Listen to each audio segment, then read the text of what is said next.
En este primer módulo del secretariado administrativo que nosotros hemos llamado de manera genérica las organizaciones, también podremos aproximarnos a la idea de la administración, algunos conceptos centrales y de la comunicación institucional. Nuestra vida transcurre en medio de organizaciones. Nuestro mundo está compuesto de organizaciones que toman formas variadas y que representan este sistema de valores dentro de la misma sociedad. Todas estas organizaciones que aparecen inclusive aquí en esta presentación, como el hospital, la escuela, donde desarrollamos nuestro tiempo libre, donde allí en el cine, en un teatro, en un club, donde trabajamos en una empresa, donde prestamos nuestro servicio y nuestro tiempo en una asociación sin fines de lucro, o cuando nos vinculamos con entidades públicas, advertimos de que todas esas organizaciones son un componente significativo de la sociedad en donde nosotros nos desenvolvemos. Ahora, si nosotros tuviéramos que buscar algo en común, entre todas las organizaciones surge cuatro dimensiones que son comunes a todas esas organizaciones que yo recién estuve enumerando. En todas hay personas o grupos trabajando, usando recursos. Esos recursos pueden ser materiales, tecnológicos, recursos de información y por supuesto también aquello que aportan las personas. Todas esas personas que se vinculan dentro de la organización, claramente que tienen sus propios intereses. Ninguna se incorpora a una organización con intereses o los mismos intereses personales.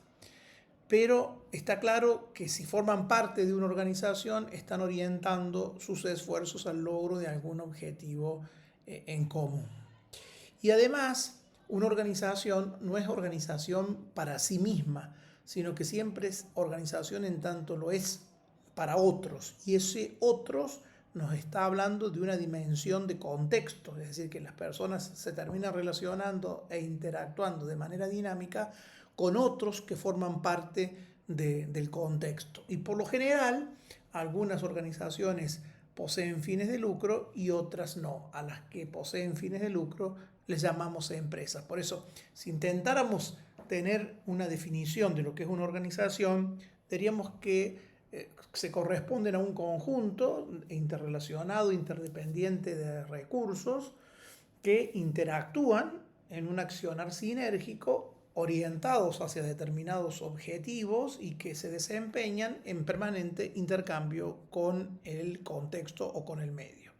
Si tuviésemos que aclararla la definición, esto nos ayuda un poco para hablar precisamente de cuándo estamos frente a una organización, para poder en todo caso distinguirla de lo que es una organización a lo que es, no sé, un grupo espontáneo que se reúne en algún lugar, como por ejemplo, no sé, un equipo de básquet que se reúne o de fútbol en la canchita a jugar. Está claro que no estoy frente allí a una organización, por eso es bueno tener algunas herramientas para poder identificarlas y junto con esa identificación diferenciarla de lo que no es una organización. Entonces decimos que cuando nos referimos a un conjunto interrelacionado de recursos, estamos diciendo que los recursos siempre se relacionan entre sí y esa relación se da con algún orden. Nunca se da una relación que no esté de alguna manera orientada por ese orden. Y que cuando hablamos de ese conjunto, pero con interdependencia de recursos, estamos diciendo de que los recursos dependen uno a otro, uno con otros, ¿sí? Para su acción. Es decir, no da lo mismo la presencia o no de alguno de esos recursos en el ámbito organizacional. Y esos recursos son diversos. Como dijimos, allí uno encuentra que esos recursos son aportados por las personas, ahí uno ve la capacidad, de las personas, sus capacidades en realidad, ¿no? De las personas, sus capacidades en torno a aquello que la persona suele hacer mejor dentro de una organización y lo que le aporta a esa organización, el tiempo, el trabajo, los recursos de tipo materiales, tecnológicos, económicos, de información, que decíamos que llevaban adelante una vinculación sinérgica.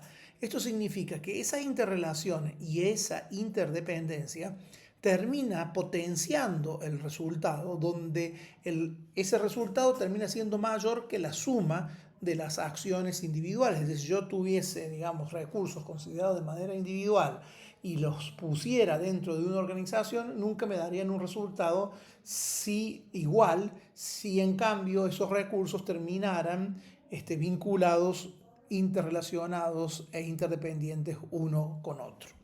Y esos recursos, como dijimos también, interactúan siempre hacia determinados objetivos.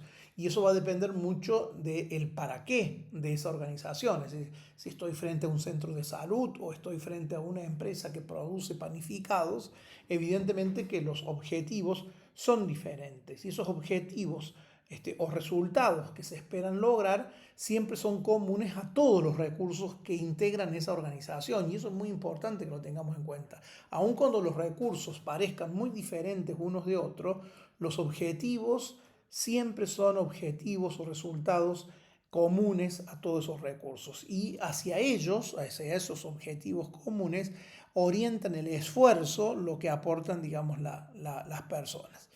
Y cuando decíamos que una organización no es una organización para sí, sino que se encuentra vinculada con su entorno, decimos que funcionan siempre con un ambiente externo o contexto del cual reciben influencias y al cual también terminan influyendo en él, ¿no? Es decir, esa organización no solamente aparece como pasiva recibiendo las influencias permanentes, sino también como activa influyendo en ese contexto y en ese entorno.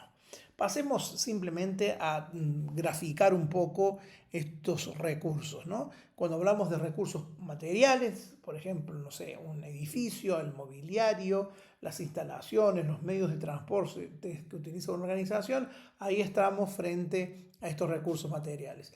Los recursos tecnológicos, estamos hablando en algún momento del fax, fue un recurso muy importante que utilizaron las organizaciones, hoy ya prácticamente en desuso, pero sí la PC, los programas de procesamiento de textos, los procesamientos de datos, para los servicios de transporte será, por ejemplo, un GPS, ¿no? En algún momento todo esto fue revolucionando el ámbito, digamos, de las organizaciones que prestaban ese tipo de servicios.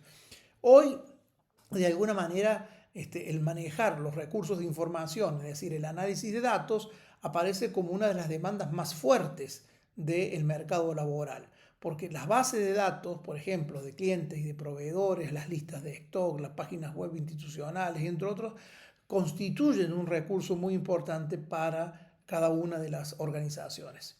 Luego también hablamos de recursos económicos, ahí aparece, digamos, un crédito, los ingresos por venta o prestación del servicio que haga la organización, los pagos de sueldos y jornales del personal, entre otros, corresponden, digamos, a este ámbito de los recursos. Y después aquello que aportan las personas, que no deja de ser, digamos, el eje dentro de las organizaciones, sus capacidades, sus habilidades y su trabajo.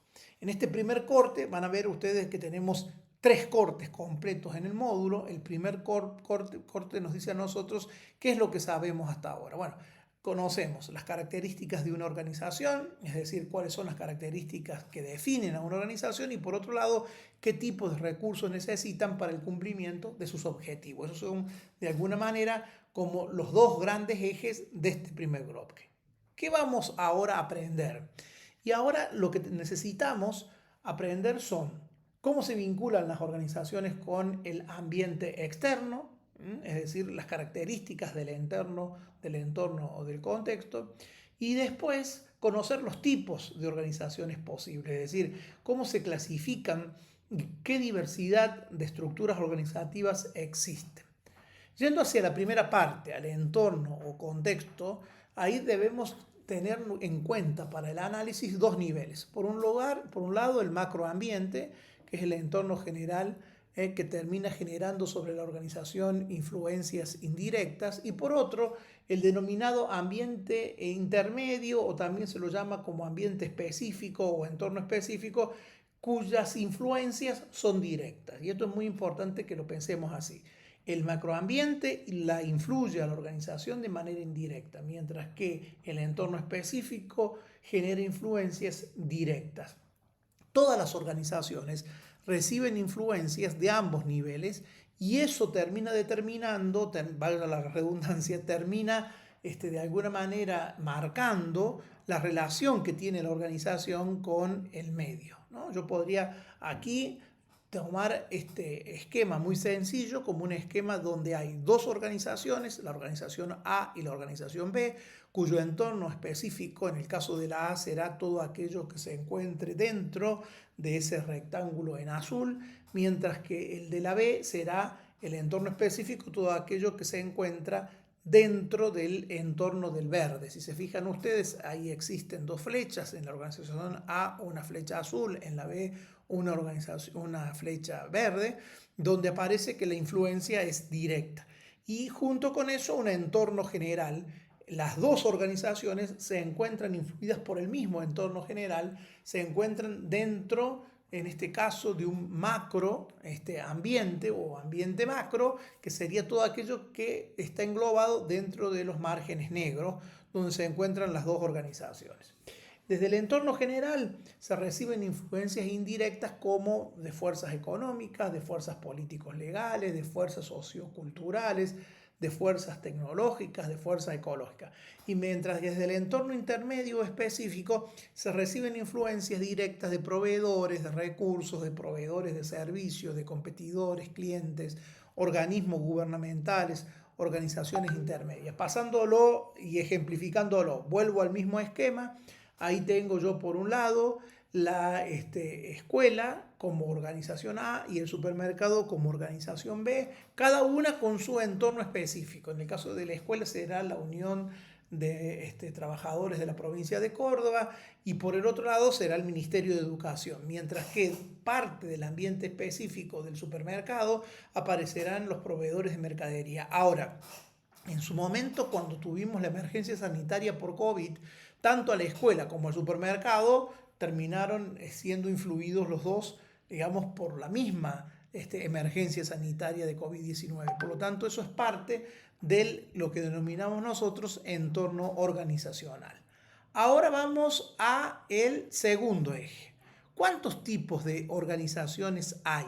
Bueno, en realidad son varios tipos de organizaciones, y esto nos ayuda a caracterizar muchas veces las organizaciones donde se nos convoca a nosotros en la parte administrativa, porque en función de a lo que se dedique la organización nos ayuda también a ubicar, en este caso puntualmente, aquello que nos está demandando como administradores esa organización. Una de las primeras clasificaciones tiene que ver con la integración del capital, es decir, con quiénes son los dueños de la organización. Y ahí aparecen una categoría de tres categorías: las organizaciones privadas, donde los dueños son los particulares; las organizaciones estatales, donde el dueño es el Estado y tiene una personería jurídica propia; y las organizaciones mixtas, donde hay una participación conjunta entre particulares y el Estado para la producción de un bien o la prestación de un servicio. La otra gran clasificación es la clasificación según los fines, es decir, según la razón fundamental para la que fueron creadas esas organizaciones.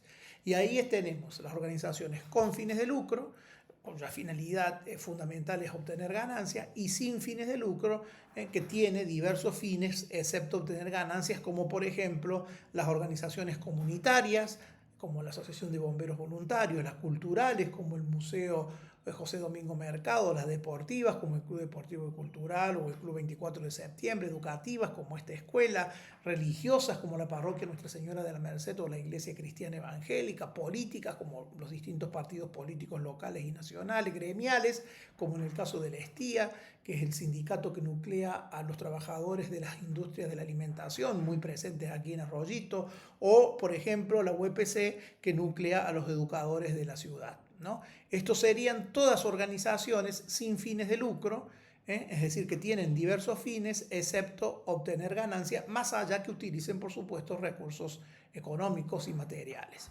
La otra clasificación tiene que ver cómo está estructurada legalmente de la organización, cómo está constituida desde el punto de vista del derecho la organización. Y ahí distinguimos dos categorías principales. Por un lado, las organizaciones unipersonales y por el otro, las colegiadas.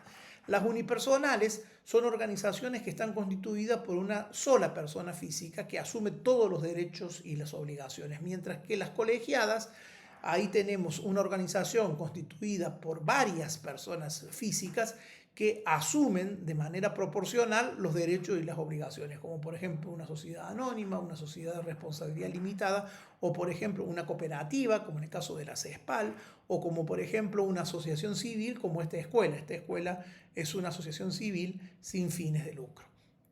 La otra clasificación define si el capital para el funcionamiento de la organización proviene del país o el extranjero. Por eso decimos que es una clasificación según el origen del capital.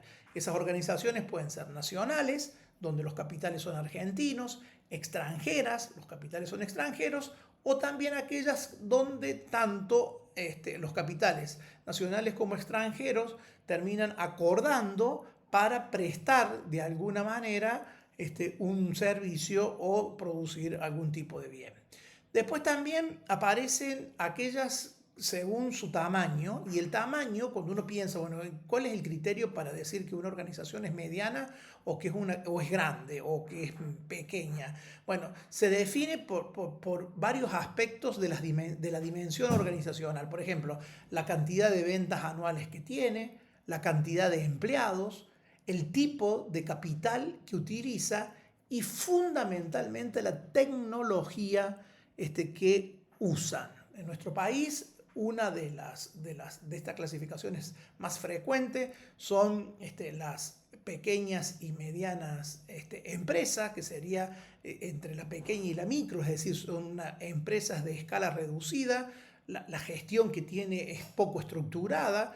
Se entiende que esa poca estructura termina haciendo que sea una organización ágil, y también en el último tiempo aparecen mucho estos microemprendimientos con una mínima dotación de personal y con unos procesos que son más bien de tipo artesanal. Y después aparecen, por ejemplo, las medianas con estructuras que son con procesos mucho más definidos, que son fundamentales en la cadena productiva, y las grandes son organizaciones que suponen con una alta capacidad de inversión, en gran escala, generalmente de alcance global o nacional. Y vinculado con esto aparece la clasificación según el alcance geográfico, que se refiere a la zona de influencia o de actividad de la organización, hasta dónde llega. Pueden ser locales, para aquellas organizaciones cuya actividad está dada en la zona de su sede, las nacionales, que involucran a buena parte del país, las multinacionales, aquellas que se radican en varios países, o las globales, que están distribuidas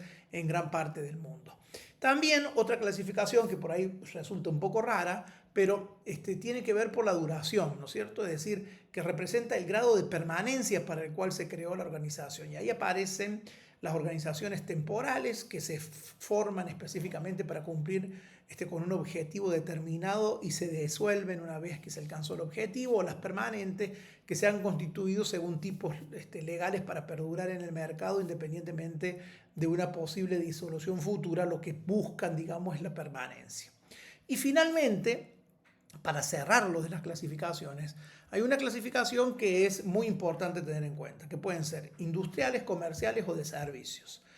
Las organizaciones industriales son aquellas que se dedican a la producción de bienes mediante la transformación o la extracción de materias primas. Ahí aparecen, por ejemplo, las extractivas, como por ejemplo, podría tener ahí el ejemplo claro de YPF, que extrae, digamos, en Vaca Muerta petróleo y gas; las manufactureras, en el caso de Arcor, es decir, que transforman la materia prima en un producto final; y las agropecuarias, que tenemos alrededor de nuestra ciudad un número muy importante, ¿no? Entonces, extractiva, la explotación de recursos naturales, ya sean renovables o no. También puede ser, por ejemplo, una maderera que tiene grandes extensiones forestales que se renuevan, pero también tenemos como les decía, YPF, que el recurso ahí no es renovable.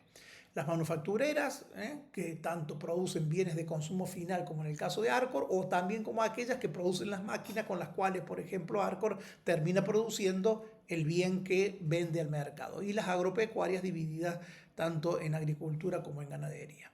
En el caso de las comerciales, la clasificación es mayorista, minorista, o también de consignación o de comisión. Las mayoristas son intermediarias claves que adquieren bienes a gran escala para abastecer al sector minorista. Entonces ahí uno mira y las clasifica como mayoristas porque tienen un volumen en cantidades industriales y cumplen un rol muy importante en la distribución de esa producción en los distintos lugares. Por eso hablamos de distribución estratégica. Y actúan como un nexo central entre el productor y el consumidor final. Y después vienen las minoristas, que en realidad son las que compran a las mayoristas para vender directamente al consumidor final. Ahí estamos hablando ya de una venta que se define por menor, en cantidades más pequeñas. Y las comisionistas son las que venden productos en consignación a cambio de una comisión sobre la venta, ¿no? Por ejemplo, son muy comunes en el sector del agro y se obtiene un pago por comisión. Ambas son eslabones fundamentales en la cadena de distribución y comercialización. Y luego, que son las, vamos a poner así, las de donde más se ha avanzado en el último tiempo de mano de las telecomunicaciones y de la expansión de la tecnología, son las organizaciones de servicio. Ahí aparecen las prestaciones de servicio que adquieren insumos para brindar una solución directa a la sociedad, como el transporte, la logística, la comunicación, la educación, la salud, los bancos, los seguros, el saneamiento urbano. Es decir, que transforman los insumos en beneficios tangibles e intangibles para la comunidad. Acá cerramos el segundo bloque, es decir, ¿qué sabemos hasta ahora? ¿Qué es una organización? ¿Cuáles son los recursos que utiliza una organización para cumplir sus fines? ¿Cuáles son las características del entorno en que se desarrolla la actividad de una organización? ¿Y qué tipos de organizaciones hay? ¿Qué vamos a ver ahora para completar el módulo? ¿Cuáles son las funciones administrativas básicas? ¿Y qué tipo de capacidades se solicita para el cumplimiento de esas funciones? Porque sin eso no se podría desarrollar la gestión organizacional. Entonces, primero definamos qué se entiende por administración. Decimos que es una conducción racional de actividades, esfuerzos y recursos de una organización, y cuando decimos racional implica que tiene procedimientos conocidos o pasos conocidos y que es un factor que no se puede separar de la supervivencia y el crecimiento de la propia organización. Es decir, la administración es clave, por eso es muy importante esta formación que ustedes han empezado en este curso de secretariado administrativo. Es decir, aun cuando haya muchos espacios en la área de la producción, también siempre va a haber espacio para administrar eso que se produce. ¿Y quiénes son los que administran? ¿Quiénes ejercen la acción de administrar? Los responsables de solucionar problemas, gestionar recursos para alcanzar lo que hemos definido como objetivos organizacionales, y tienen además una jerarquía, ¿no? Es decir, una primera línea, unos mandos medios y una alta dirección. Y esa, decíamos nosotros, primera línea, nivel medio y alta dirección, lo vamos a ver ahora con profundidad a qué se refiere con cada uno de ellos. Y respecto a las funciones administrativas, nosotros dijimos que la administración es la conducción racional de actividades y que para que se cumpla, digamos, esa conducción racional, los administradores, que ya sabemos quiénes son, cumplen procesos por medio de los cuales buscan asegurar la eficacia y la eficiencia de una organización. ¿Cuáles son esos procesos? Planifican, organizan, dirigen y controlan. Puesto en términos de funciones administrativas, planeamiento, organización, dirección y control. El planeamiento siempre es el resultado de la acción de planificar. Planificar se define como decidir qué, cómo hacer, generando información por anticipado para orientar la acción. Entonces yo, de alguna manera, anticipo, generando información, qué es lo que quiero hacer y cómo lo voy a hacer a eso que quiero hacer. Lo segundo, aparece acá la organización. La organización se define como el resultado de la acción de organizar.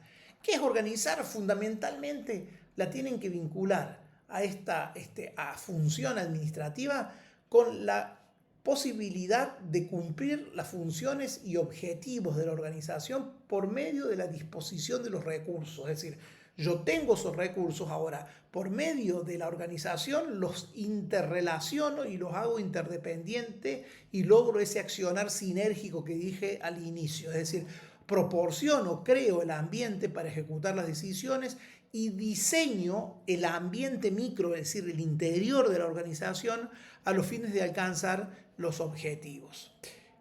Finalmente, nos falta todavía una, aparece la dirección.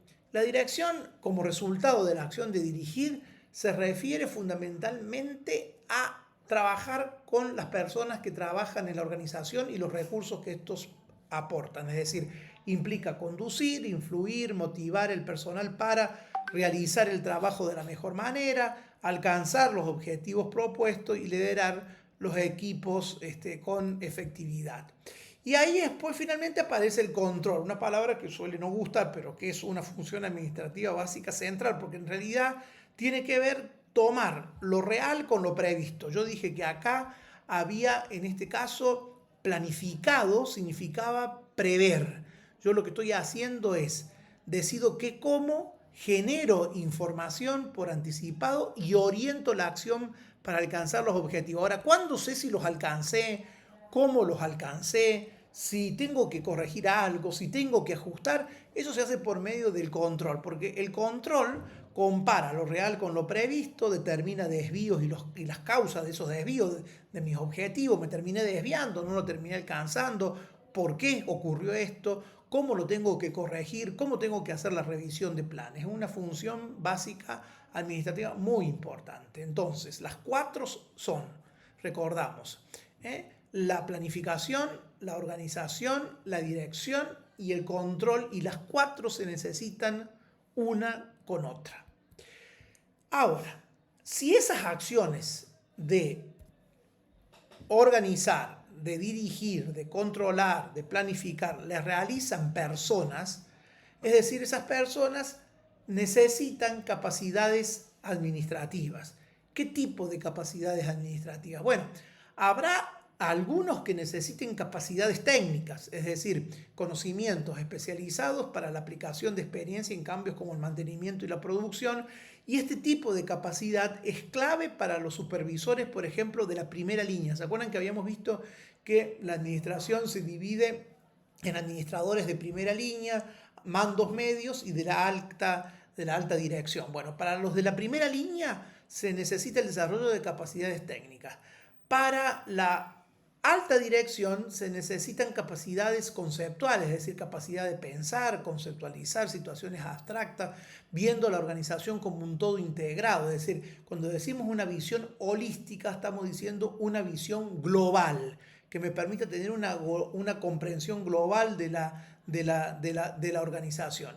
Y mientras que en las del nivel medio de gestión se necesita fundamentalmente lo que se denomina como capacidad humana, porque los mandos medios cumplen una función central en la interacción y colaboración de manera efectiva entre unos, es decir, los administradores de la alta dirección y los de la primera línea, y tienen que estar con un ejercicio muy fuerte en el desarrollo de los trabajos grupales, en fortalecer la cooperación y el compromiso, digamos, de los colaboradores, ¿no? Y para todos se va pidiendo algunas cuestiones de este tipo, digamos, todos tienen que tener una capacidad administrativa analítica, es decir, todos tienen que saber procesar información compleja y formular soluciones a esa información, a través de esa información. Tienen que saber diagnosticar, tienen que saber desarrollar planes para resolver los problemas, y esto es muy importante en los mandos medios y en la alta dirección. La otra capacidad administrativa es saber tomar decisiones. Si yo puedo saber todo esto, pero si después al momento de decidir no decido, o sea, yo puedo tener una muy buena capacidad analítica, puedo conocer muy bien las condiciones del entorno, sé muy bien identificar los problemas, identifico qué recursos tengo que movilizar para resolver los problemas, pero resulta que después me quedo paralizado. Evidentemente es que acá se da una paradoja. Quien no tiene capacidad analítica no puede ser un buen tomador de decisiones. Ahora, tener capacidad analítica no asegura que yo sea un buen tomador de decisiones. Yo tengo que saber tomar decisiones porque requiere de alguna manera esta capacidad procesar información para elegir el mejor camino. En el último tiempo ha aparecido muy fuerte la capacidad del manejo informático, es decir, esta permite ser un usuario inteligente aprovechando las ventajas de la informática para la toma de decisiones, para el planeamiento y el control. Todos sabemos que la incorporación de la tecnología a las funciones administrativas ha mejorado procesos, ha cortado tiempo, los ha hecho más eficientes y también ha significado en algunos casos no una carga, sino un alivio. También algunas organizaciones tienen que resolver esto de que esto no sea, digamos, una carga. Pero de todas maneras, la aplicación de esta capacidad informática permite de alguna forma flexibilidad para gestar o apoyar la información según las necesidades, y es una capacidad necesaria que alcanza a los 3 niveles de administradores. Y acá vemos de alguna manera la estructura administrativa. La alta gerencia, decíamos que la capacidad propia de la alta gerencia es la conceptual, los mandos medios, la capacidad propia es la capacidad humana, mientras que la primera línea es la capacidad técnica. Con esto hemos completado en estos 3 bloques este primer módulo o la teoría de este primer módulo y nos resta resolver la actividad práctica finalmente para integrarlos en un caso que tendríamos que resolver. Sabemos qué es una organización, qué tipo de organizaciones existen. Conocemos ahora que esas organizaciones necesitan para el cumplimiento de esos fines recursos organizacionales y que lo desarrollan en un entorno. Y también conocemos desde el área de la administración y gestión quiénes administran las organizaciones, las funciones administrativas y qué capacidades se requieren. Por eso es importante que mediante esa identificación nosotros a futuro nos preparemos en esas capacidades que serán las que finalmente el mercado nos requiera.